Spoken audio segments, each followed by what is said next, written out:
And again, I want to thank everyone for joining us today. My name is Regina Vitiver, and I'm the Executive Director of the National Lung Cancer Partnership, and we're very pleased to have you all today. Before we get going with the content, I do want to take a moment to thank the sponsors of this webinar. We had some very kind sponsors, GTX and Lilly, who are making today's webinar possible. And today I'm going to be joined by Jennifer Temel, who is the Clinical Director of Thoracic Oncology at Massachusetts General Hospital, as well as the Associate Director of the Dana-Farber Partners Cancer Care Hematology Oncology Fellowship. And she is truly an expert in palliative care in lung cancer therapy. And we're very, very pleased to have her today. Again, please do feel free to use the chat feature on your online system to ask questions, and you can ask at any time throughout the webinar. We will be answering the questions at the end, but please do, as they come up, you can go ahead and send them in, and then we'll get started on them right away in the question and answer period. And then a few days after the webinar, we will send an email to everyone who's on today, as well as anybody who wasn't able to be on today but had pre-registered, with a link to view the webinar recording if you want to review it or share it with others, etc. So today, our purpose is to understand palliative care and its impact on survival, particularly as it relates to lung cancer, to talk about how we can make palliative care part of the discussion from day one of diagnosis with this disease, the role of patients and the people around them in helping with survival, some resources that we have, and then again we will do the Q&A with Dr. Temel and myself. So with that, Dr. Temel, I am going to turn over the controls to you and let you go forward. Thank you. Hi, everyone. My name is Jennifer Temel, and I'm a thoracic oncologist, which means I spend most of my time taking care of people with lung and esophagus cancer. And the rest of my time I spend doing research on the role of palliative care in patients with advanced cancers, such as lung cancer. And I guess the best place to start is, how did I become interested in this work in the first place, and what are we trying to accomplish? Well, I think as a lung cancer physician, I was really struck by the suffering, both the physical and emotional suffering that patients and their families go through. And I was really feeling like the traditional model of having patients and families cared for exclusively by an oncologist wasn't necessarily meeting all of the needs for patients and families. In addition to the physical and psychological symptom burden associated with having a difficult cancer diagnosis with lung cancer, we know that patients and their families often desire or prefer to have more information about their illness and prognosis. And again, traditionally, they feel that they don't get all of this information from their oncologists. And we know that patients with cancers such as lung cancers face incredibly difficult decisions about their care and decisions about when to stop therapy, and we're not always doing the best job of supporting them as they're navigating those decisions. So I just have a couple of slides to basically show you some data or some evidence supporting some of the statements that I made on the first slide. So just to start with symptoms in patients with advanced lung cancer. So this slide shows how common symptoms are in patients when they have newly diagnosed disease. So you can see at the time of diagnosis, the majority of patients have symptoms like loss of appetite and fatigue, which are incredibly difficult to manage. And then, because lung cancer involving the lungs, many patients have cough, chest pain, or shortness of breath. And you might think, well, that's when they're diagnosed, they're going to see their oncologist, they're going to get chemotherapy, and those symptoms are going to get better. And while that does happen sometimes, often even when patients are getting their cancer treatment, even when they're seeing their oncologist every week or every few weeks, they still have lots of symptoms. And you can see those green bars on the slide show us that although the symptoms were a little bit better than the previous slide, the majority of patients do still have symptoms from their cancer. And then unfortunately, when their cancer grows, their symptoms become even more common. So what these two slides tell us is that these patients have a high symptom burden beginning at the time of diagnosis that persists throughout the course of their illness and then intensifies as they become more ill from their disease. So again, you might say, well, why doesn't chemotherapy fix this?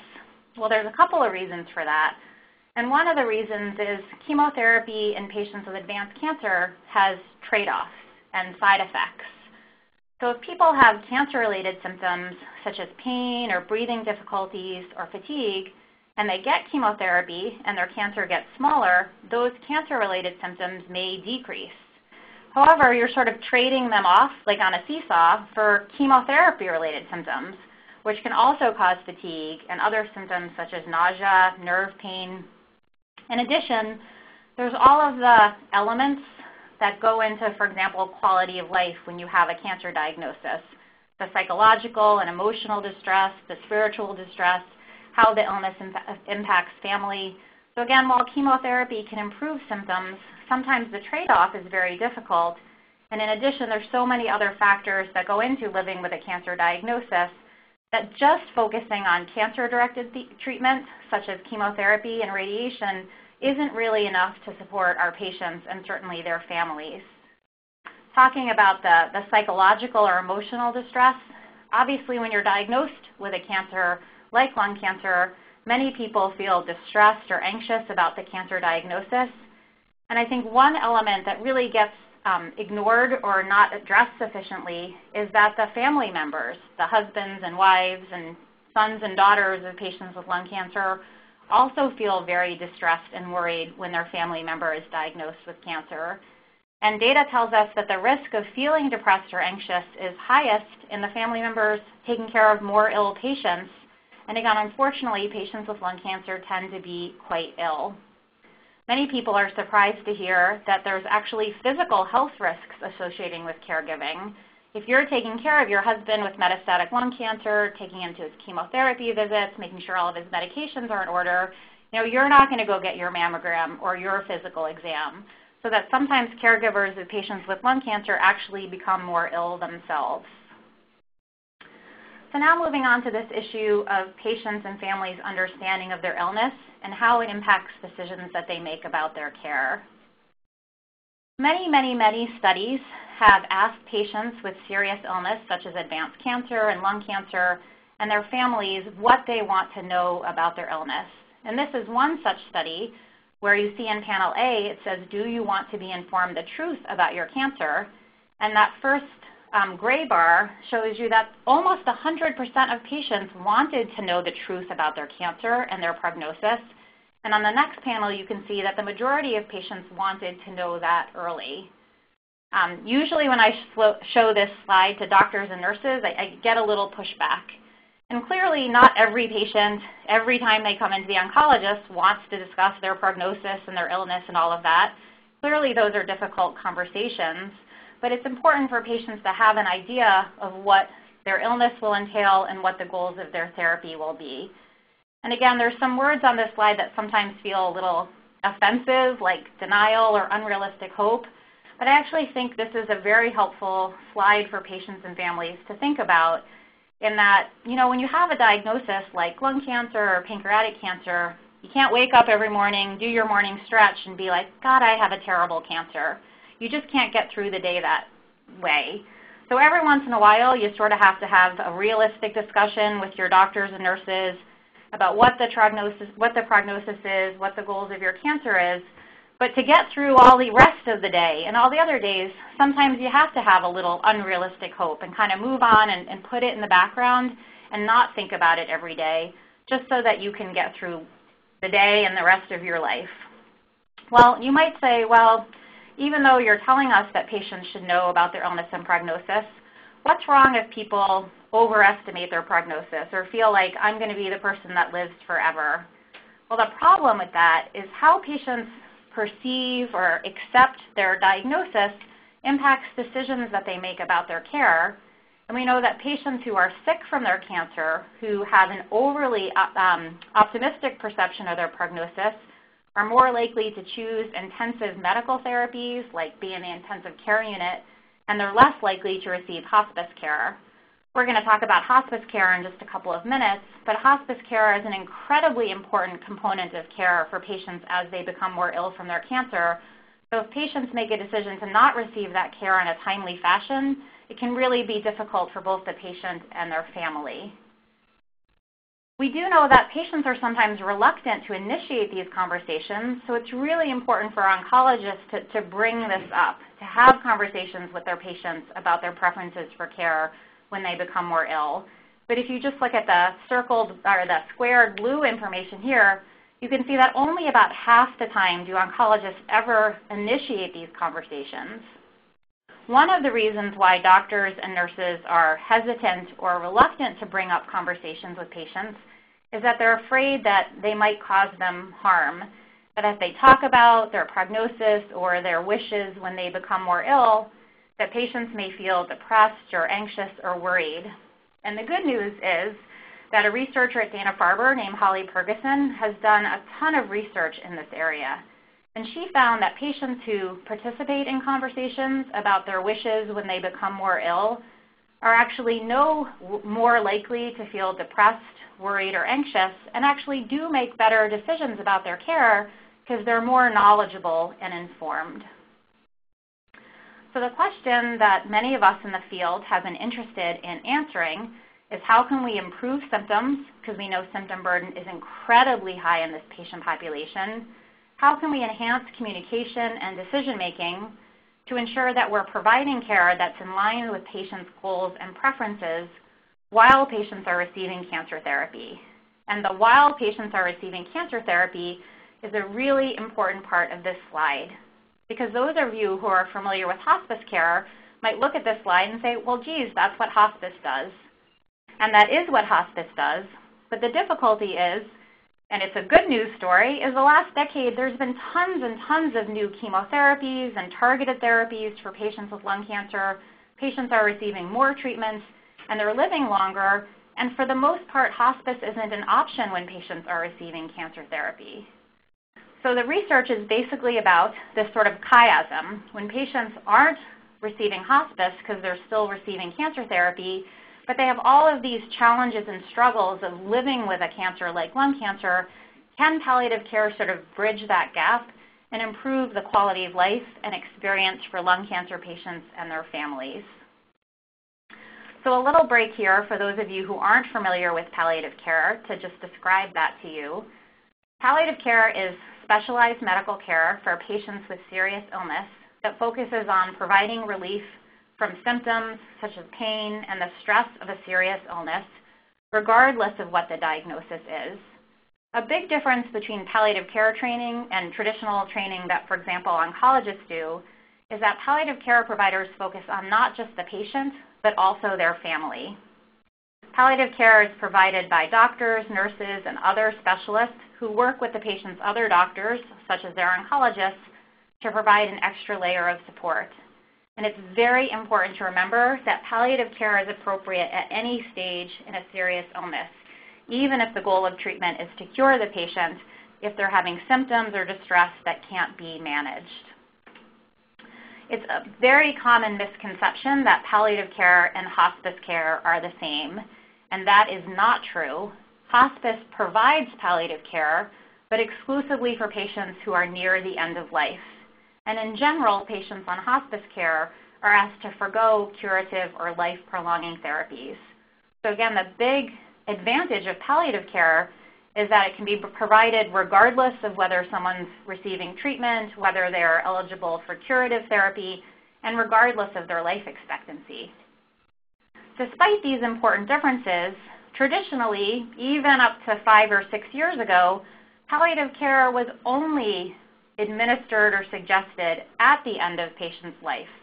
So the traditional model of palliative care was the one on the top of this slide. The patients would receive their life-prolonging or curative therapy, and only when those therapies were exhausted would the doctor recommend palliative care. The more ideal mix is at the bottom of that slide, that patients can be getting their cancer-directed therapy, their chemotherapy, their radiation, and the surgery, but palliative care is always a focus of their care to make sure patients and families are getting the best care that they can, but the focus of palliative care may increase as they become more ill from their cancer. One of the first studies to look at the role of palliative care was a project called Project Enable, which enrolled over 300 patients with a new cancer diagnosis, and patients were randomized or coin-flipped into their usual oncology care or a telephone-based nursing intervention that had a palliative care focus. So basically, the goal of the project was to encourage patients to seek out additional care when needed, to be self-managing their pain, and empower them to reach out to their caregivers when their needs were not being met. The study was delivered to a rural population, so the entire study was administered over the telephone by nurses who had palliative care training. And the data from this study is really fascinating. So there are some slides at the top going from left to right that look at quality of life, symptoms, and depression. And basically all three of those elements were improved with this intervention. I think the biggest take-home point of this study is how easy it is to make patients with cancer feel better. All they did was call them on the phone once a week for a couple of months. And that improved their quality of life, improved their symptoms, and improved their mood. This tells us that patients are really suffering. They're not getting all their care needs met, and even just calling them on the phone can be very helpful for making them feel better. An unexpected finding of this study was that patients who were receiving this intervention seemed to live a little bit longer. This is what we call a survival curve, and it can be a little tricky to look at, but if you see that thicker, darker line, that's people getting the intervention. And if you look along the bottom of the slide, that's time. So at each time point, it seemed like patients who were receiving this intervention were more likely to survive. And we'll come back to that in a moment. So that model of care definitely looked successful. And a different model of care that the team here at Mass General has been interested in studying is more of a clinical model of care. Rather than provide palliative care over the telephone, when patients are coming into the clinic to see me or my colleagues and getting chemotherapy or getting radiation, could we actually have them see a palliative care doctor or nurse here in the clinic at the same time and see if this integrated or co-management model would help patients and their families? So we also performed a randomized study where patients with newly diagnosed advanced lung cancer were enrolled and then coin flipped or randomized to different strategies. One of that strategy was that patients would start seeing the palliative care team right after diagnosis, and the palliative care team would follow them throughout their illness. The second strategy was that they would only be referred to palliative care when the patient's family or oncologist felt that they had symptoms or care needs that weren't being addressed. In our study, the palliative care was provided by physicians or advanced practice nurses. As I mentioned, this was somewhat of a co-management model. So while the patients were receiving their chemotherapy or also seeing their oncologist, they were seen by the palliative care provider. The palliative care providers were permitted to focus on whatever was important to the patient and their family.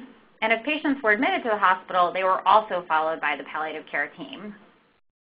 I'm going to run through some of these data slides quickly, but one of the most important findings of this study was that patients who were receiving this early palliative care model had significantly improved quality of life. For those of you who aren't familiar with quality of life, it's sort of a measure of how up and about someone can be, how functional they are, how well their symptoms are controlled, how much they're enjoying time with friends and family. So again, the previous study and this study showed that involving a focus on palliative care significantly improves quality of life and symptoms in patients with advanced cancer. Also, patients who were receiving early palliative care had significantly lower rates of depression, so their mood was better because of the involvement of the palliative care team. And again, some of these very important issues that we talked about earlier about illness and prognostic understanding and how it impacts decision-making, patients who were receiving this early palliative care intervention were significantly more likely to understand their prognosis. They were more likely to participate in conversations about their doctors, about their preferences for care when they were ill. And very important, they were more likely to be referred to hospice in a timely fashion, which again has been clearly shown in the literature to be very important for patients and families when they're at the end of life. So this is another one of those survival curves, and again, like the previous study I showed you, raised a question of if we provide more palliative care, more support, more symptom management for patients and families, can it actually have an impact on their survival? So this was also very exciting data. I think there's still a lot of unanswered questions and uncertainty in this field, which is actually a fairly new field. Both studies I showed you demonstrated that palliative care improved quality of life and patients had lower rates of depression. And exactly why that is actually a bit unclear. Many facilities have only 1 or 2 palliative care physicians and nurses. Unfortunately, many areas we don't have any palliative care providers. So what's the appropriate dose of palliative care? How do we get patients access to these services that they need? The third point on this slide is a very important issue that many big organizations, such as the American Society of Clinical Oncology, are really focusing on now. So I think we all believe this data, that palliative care improves quality of life and improves outcomes, but we know that there's not enough palliative care providers around the nation and around the world for everyone to see them. So can we sort of distill what the palliative care providers are doing and then teach it to oncologists so the oncologists can change their behavior and adopt some of these palliative care practices so that all patients who have cancer can achieve these results of better outcomes due to their oncologist providing palliative care. Obviously, we talked about that a cancer diagnosis such as lung cancer doesn't just impact the patient, but it also impacts their families. And we need some more data on how early palliative care or more intensive palliative care helps family members who are still often neglected as the patient's going through their cancer care. And then the last question, which I think is probably less relevant to us as care providers and patients and families, but is early palliative care cost effective? It is a very important question for Washington because if we want the government to make healthcare policy changes to have palliative care be more supported in hospitals, at academic centers, and clinics, then we do need to demonstrate that it's a cost-effective model of care. So what are the take-home messages for those of you on the phone? Number 1, cancer is really hard for patients who are diagnosed with it and the people who care for it. And we all obviously want to be strong and fight our cancer and have a good attitude, but every once in a while you just have to remember that it's really, really hard, and it's okay to ask for help. It's okay to admit that things aren't going well, you're having symptoms that aren't being well controlled, and that you need an extra layer of care.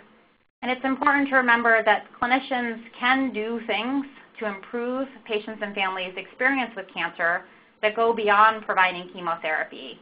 We can think about different types of support from social workers, from psychologists. We can add medications for fatigue, for cough, for pain, to try to make things better for patients. In addition, a greater focus on managing these physical and psychological symptoms and engaging patients and families in discussions about their prognosis, about patients' preferences for care, can have a meaningful impact on patients' life and care, and again, maybe even their survival, which is obviously an incredibly important measure. So how can this help you on the phone who may be struggling with a cancer diagnosis or your loved one?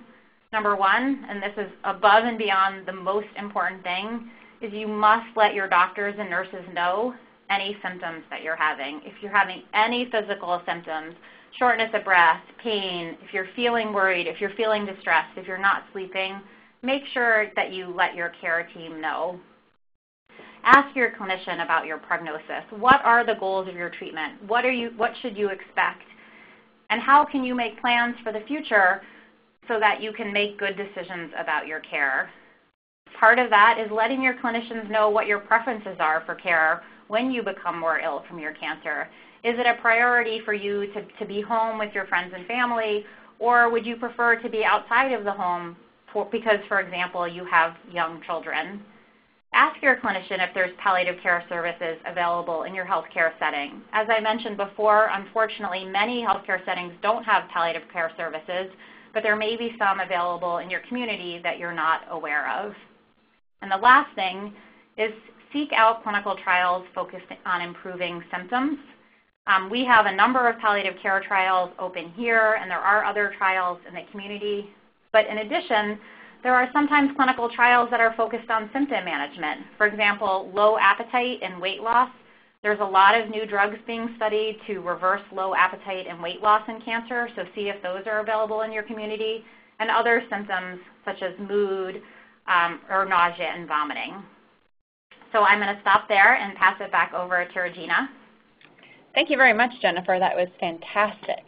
So my job now is just to give you a few more resources that you can use in your journey, whether it's with your own cancer or that of a loved one. I did just want to make sure that everyone on the call knows that we have some resources that we've developed. One of them is a personalized care plan, and this resource is downloadable at the URL that you see on your screen. And it goes through not just what kind of lung cancer do you have and what are your treatments, but on the later pages it goes through what are the other things that may be provided to you, whether we're talking about anti-nausea medication, anti-anxiety medication, and also lists those things that the person might wish to ask for, and to try to kind of prompt this conversation between the patient and the provider. So we talk about things that might be requested, such as physical therapy or financial advice or fertility consultation for a younger patient, things like that, insurance assistance, all those things that are really critical to the entire care of the patient through the journey. And that is available as a free resource and can be downloaded. It can be photocopied. It is there for people to use and to use in the community. So again, just some of the things that are available on our site, the personalized care plan. We have a booklet for recently diagnosed patients called Living with a Diagnosis of Lung Cancer. And in there we go through some of the common symptoms and side effects both of lung cancer and some of the medications that are used to treat the cancer. And there's a listing of how some of those can be managed.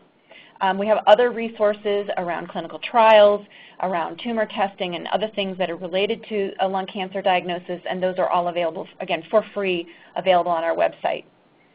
One of our partner organizations, the National Coalition for Cancer Survivorship, does have some excellent resources for looking at end-of-life care, which, again, as Jennifer mentioned, hospice care is a really essential part of the care continuum, particularly for someone who is facing an end-stage diagnosis. And our partners there have an excellent resource on how you can go through that end-of-life decision-making and discussion very well. Some other support services that are available, again, through some of our partners. Cancer Care works with patients and their families with any type of cancer, so not just lung cancer, across all cancers. But every single phone call there is answered by a trained social worker.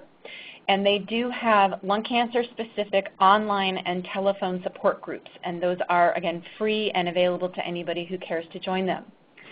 The Cancer Support Community is another amazing resource. You might know them in your community as Gilda's Club or Wellness Community.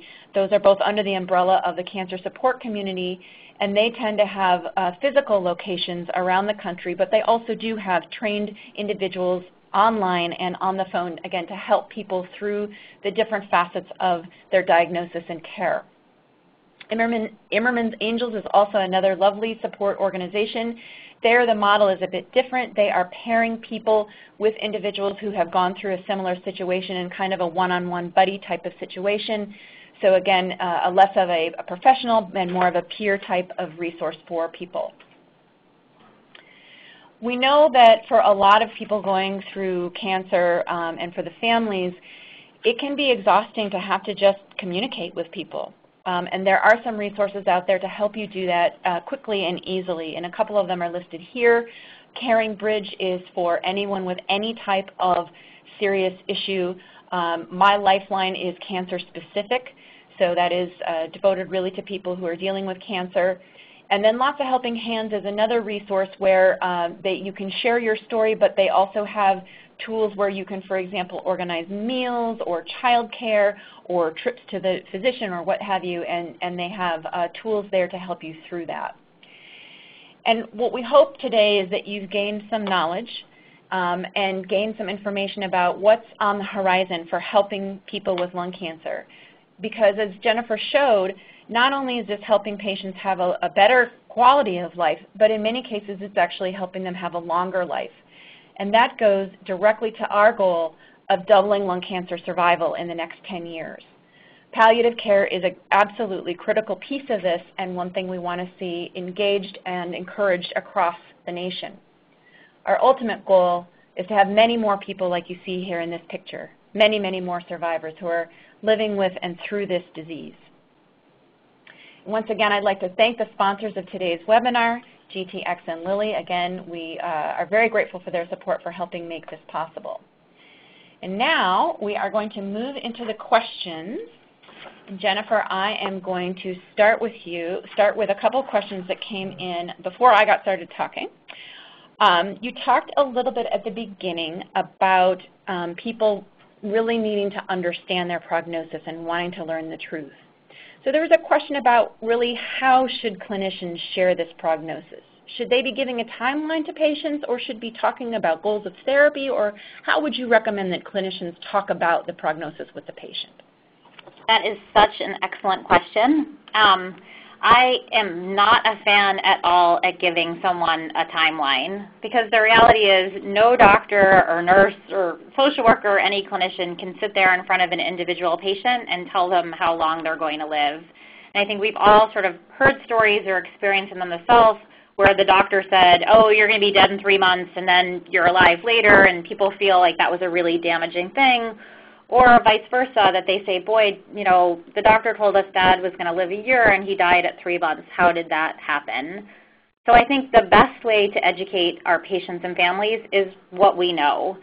And for good or bad, all we know is in general, on average, how people do. And again, an average doesn't tell us how the patient in front of you is going to do, but what it tells us is about half the people do worse than that and about half the people do better than that. And often the doctor or nurse can give you a sense of, do you have things about your case that makes them think that you might do better than most people? So for example, do you have an EGFR mutation, and so you might do better than those averages that we're talking about? Or is the patient older and have other medical issues where we think they may be a little bit shorter? But I'm not a fan of giving a life expectancy. And what I usually tell my patients is that when they're becoming more ill from their cancer, and when I get worried that we may be entering the last few months of their life, that I'll let the patient and their family know so that they can make appropriate plans. But in general, I think a lot of clinicians, oncologists, primary care physicians, and others really struggle with how to have these conversations with patients and families. And I know that can feel like a big barrier to patients who are facing this illness. That's wonderful, Jennifer. Thank you. One of the other questions came in about sort of different models for providing palliative care in a cancer treatment setting. You know, some people are very familiar with the Cancer Treatment Centers of America advertisements and are kind of wanting to understand is that how prevalent is a model like that of incorporated palliative care with treatment? So for full disclosure, I don't have much experience with Cancer Treatments of America. I haven't spent any time there or interacted frequently with the clinicians there.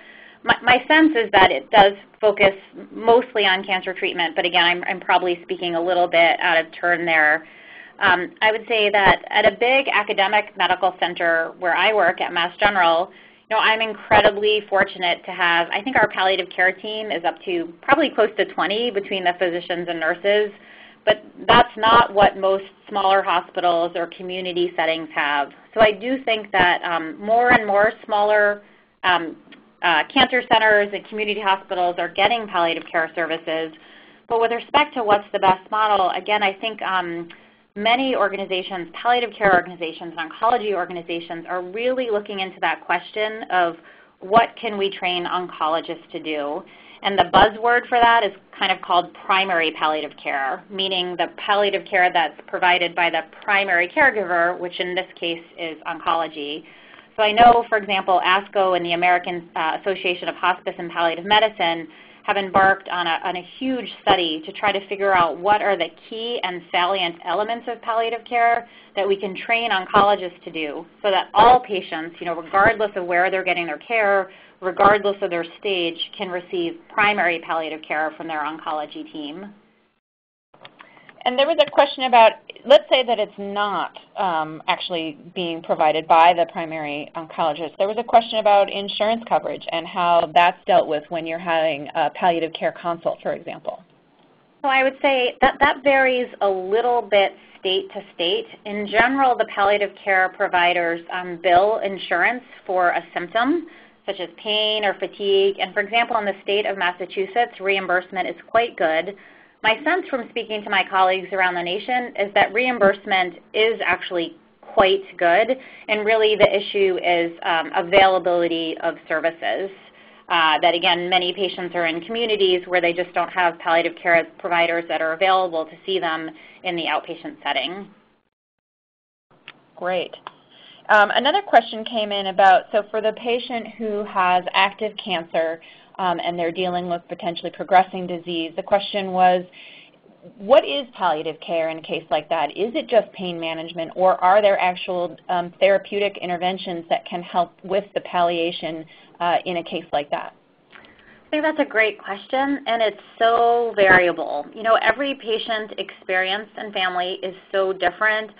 The symptoms that they're going through, and I would say even the model of care, where they're getting their care, would vary that. So for example, I would say that here at Mass General, the level of symptom management provided by our oncology physicians and nurse practitioners is really high.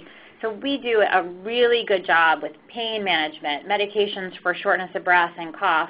So where our palliative care service is really doing their hard work isn't as much on the symptom management, but more on the sort of coping, helping patients and families navigate the day-to-day, kind of the point I made before. You know, how do you wake up every day with a diagnosis of metastatic lung cancer? How do you live your life to the fullest when you're dealing with such a challenging disease? So again, here I think they're focusing more on the psychosocial issues, the emotional support. But again, there's a lot of variability in that, and there are some, you know, cardiologists, primary care oncologists who don't have enough training in pain management and other symptoms, where you may be relying on your palliative care provider to do that. So I really think it varies by the individual patient's experience and the setting where they're getting their care. And Jennifer, we have a variety of individuals on the call today, including some in the allied health professions, and I think some of them are feeling a bit of a dichotomy between the perspective of the value of palliative care between some physicians and many in the allied healthcare provider community. Can you talk about sort of the attitude of some physicians around palliative care and its utility? That's a great question. I think maybe I'm a glasses half full kind of girl, but this is all really new. You know, palliative care was just identified as a medical specialty a couple of years ago. Research focusing on palliative care and their role for patients with serious illness such as cancer is new. So I think that medical community is still sort of learning about it, navigating it, and trying to adjust to it. And overall, I think there are changes. For example, the American Society of Clinical Oncology came out with a provisional opinion statement a couple of years ago that basically said that palliative care should be available to all patients with serious cancer. And again, that's a huge, huge statement that an organization like ASCO would come out with such a profound recommendation. Now, of course, is that being done on a day-to-day basis? Well, no, not yet. But I think we're moving towards there. I think this is a really new field, but I think things are moving forward in the right direction. And I think it's important for researchers like me and other junior people in the field to keep up with this research. It's certainly outside the scope of today's discussion, but the research environment is really tough. And so if there's any researchers on the phone, just keep at it and keep the focus to try to continue this exciting research agenda moving forward. So Jennifer, I think that there's also this sense that for many, palliative care is still associated with the end of life. So how can we address this barrier and kind of move the understanding of what palliative care is and what its value is throughout the care continuum?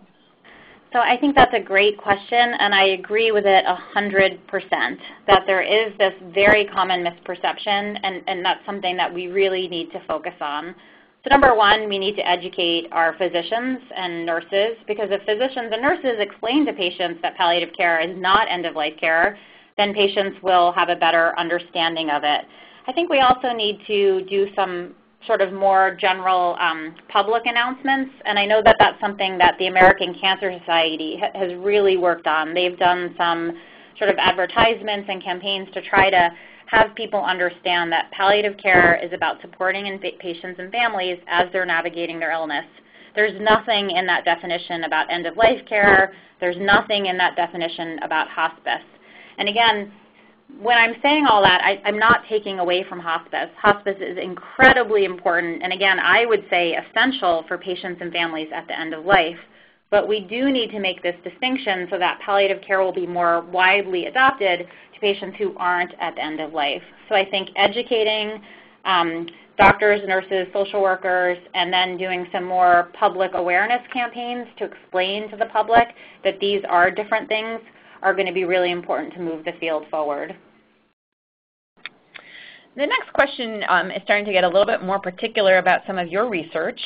And there's a question about whether there was any hesitancy among patients to participate based on the stigmas that may be associated either with lung cancer or with the palliative care, as being end of life. That's a really good question. I would say a little bit.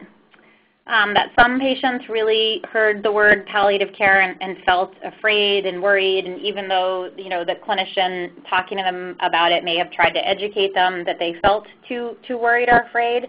But I would say that was quite unusual. We're actually doing a very similar study right now and enrolling patients with lung and gastrointestinal cancers. And I would say, and again, this is such a statement about where the field is moving, we're having the opposite problem. That when we talk to patients about this study, they say, no, I don't want to go on this study. I want palliative care right now. So it's kind of a funny situation to be in that over time, this is something that people want. Patients are learning that it's something that can be really helpful, that it can improve their quality of life, again, maybe improve their medical outcomes. So I think as the public is getting more knowledgeable, we're having the opposite problem where everybody wants palliative care, and I'd say that's a good problem to have. All right, we have some more slightly specific questions. So there you showed some information about how some patients want to know the truth immediately and some really want to know it over time. And there was a question about what does that mean over time? At what point in time are we talking about in a study like that? Well, I guess I do think that really does vary for different patients. I think one of the important messages that I make to clinicians, doctors, and nurses who are caring for these patients is that it's important to have these conversations. And as the question's asking, some people may not be ready to have conversations about their prognosis and, for example, whether their cancer is curable or not at the time of diagnosis. They may need a little time to adjust.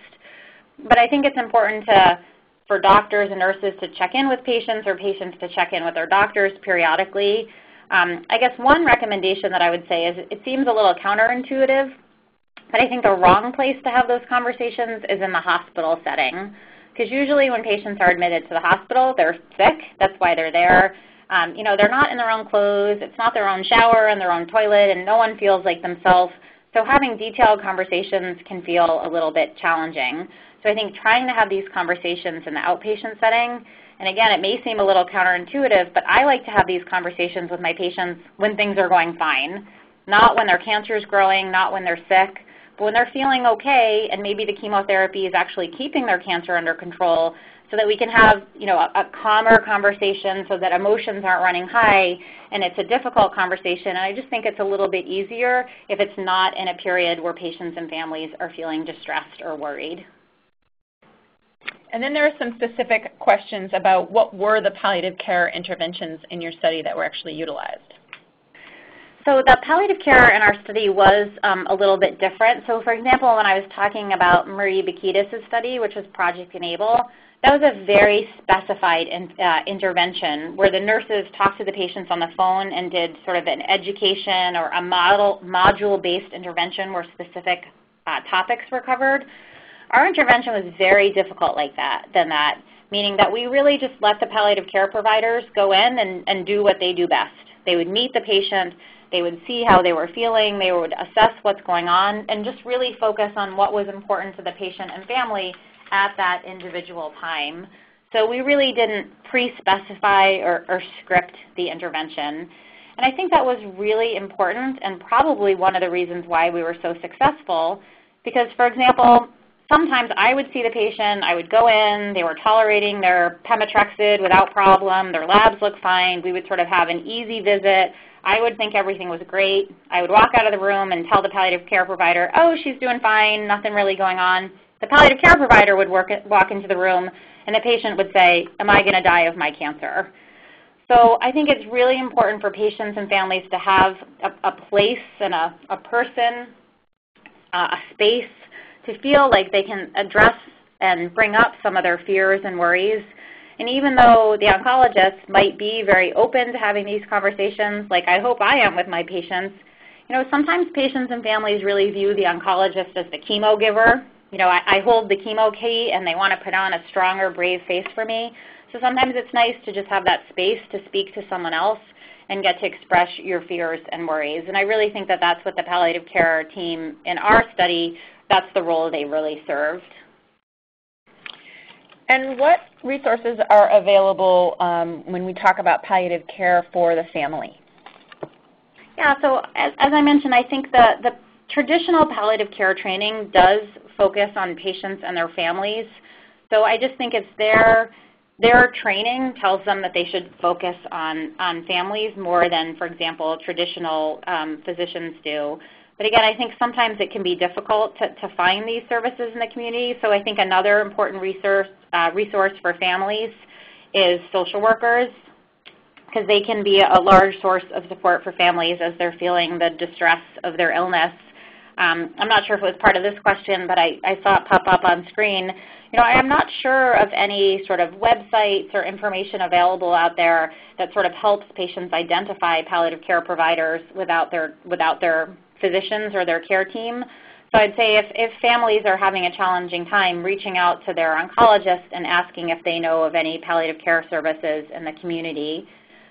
Even communities that don't have palliative care services, often the hospice will have providers that can at least provide some information to patients and families and help them navigate some of these challenging issues.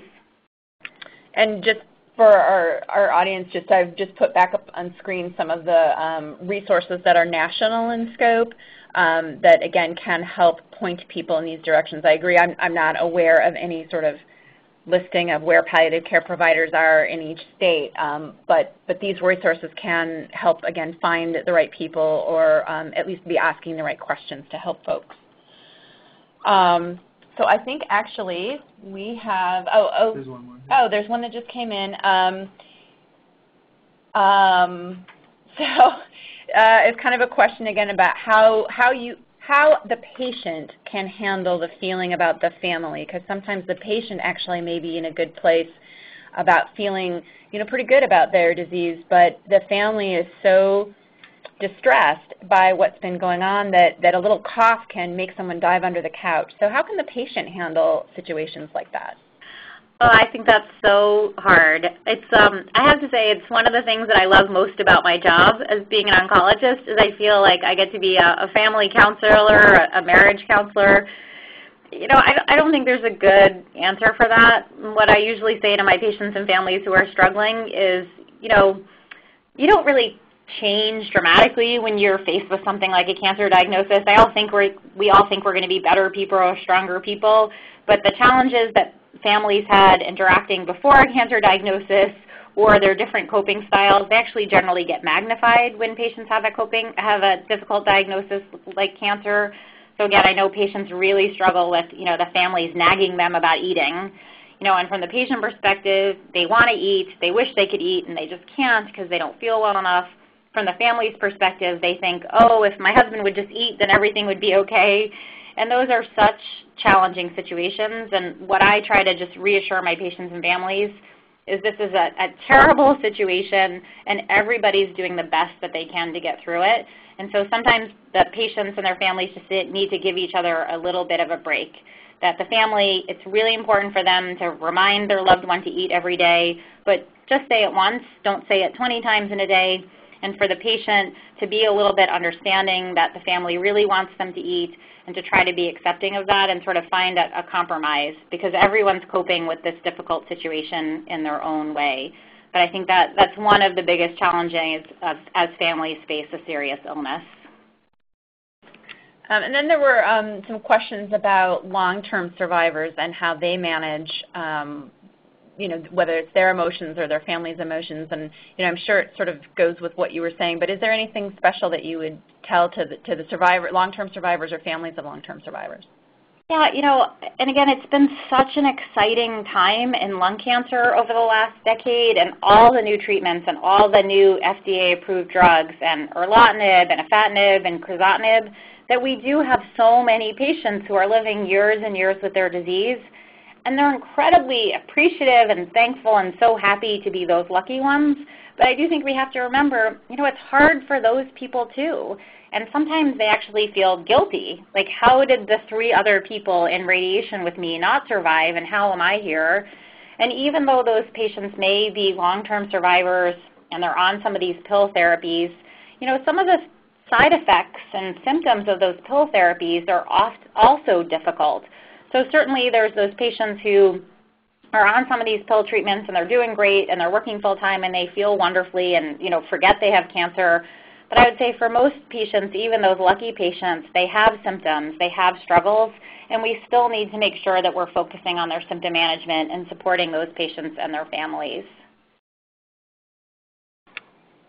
Okay, and then there's some questions about some end-of-life questions. So how and when is it appropriate to talk about advanced directives?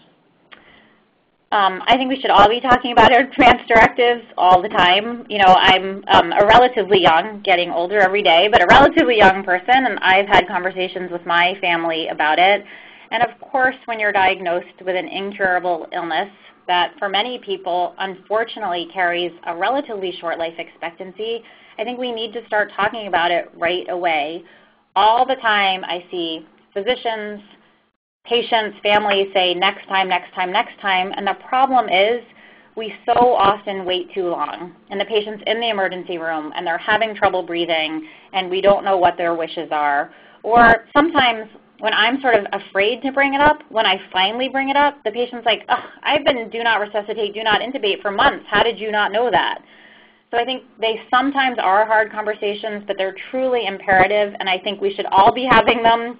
And when someone's diagnosed with a serious illness like cancer, we need to have them right away. And it sometimes can be a process and a conversation that you have to have over weeks or months. And so if you start it early, you have the time and the space to have the conversation. So I do think that's an important thing, and I guess I would even go so far as a recommendation for those of you on the phone who haven't had those conversations with your doctors and nurses. I would really start thinking about it and initiating conversations with them at your next visit. And then there was a question about, and you can maybe comment on how your team handles it, but what happens after a patient passes away, and is there still care provided to the family afterwards? That is a really good question. So I would say that is one of the most important things about hospice care, is they are one of the only organizations that truly have bereavement services available to patients and provide bereavement care. My experience with hospitals and clinics and community settings is that there's a lot of variability, but if you've had hospice care, the hospice care continues to be in touch with you very frequently for the first year after your loved one has passed away and has a lot of services available. Outside of hospice, many of the services available are, for example, what you talked about on your slide deck, like the cancer support community will often be able to help people get bereavement services. And then there was also, we neglected to mention the Association of Oncology Social Work, and that is another resource that folks can reach out to for help, whether we're talking about during the cancer journey or after. Absolutely, absolutely. And I do know in some care settings, the social workers actually do a lot of this type of care. In some care settings, social workers are the ones to discuss advanced directives and advanced care planning with patients. So that varies a lot by site. But again, I would say to every patient and family out there, if you haven't reached out to your oncology social worker, you absolutely should. The social workers are angels. They're only there to help patients and families. And what I always tell my patients when they're reluctant to see a social worker, my answer is we should all have a social worker, that there's someone available who really wants to help you and your family as you go through this disease and trajectory is really something that we should all have. So if you haven't met your oncology social worker, absolutely make that a priority at your next visit. And one question that just came in was in regards to how much information is being shared between the palliative care team and the oncologist. You know, you mentioned that sometimes patients want to have the brave face for the oncologist. Are patients going to be reluctant to share with others if they think that, with other members of the care team, if that information is going to be then shared with you as the treating physician? That's a very insightful question. I don't know that I have a great answer for that. I would say that in general, our palliative care service here at Mass General is embedded in our cancer center. Literally, their office is right across from mine.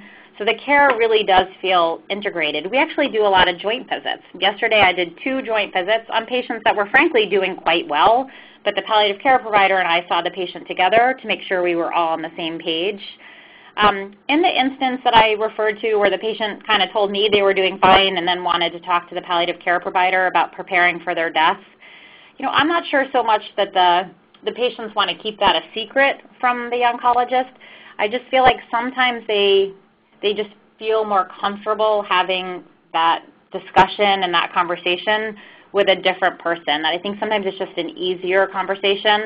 So I don't think I've been in a situation where the palliative care provider felt like they had information that they couldn't share. I just think sometimes patients just feel more comfortable having that conversation with a non-oncologist. And again, in many settings, primary care docs can play that role.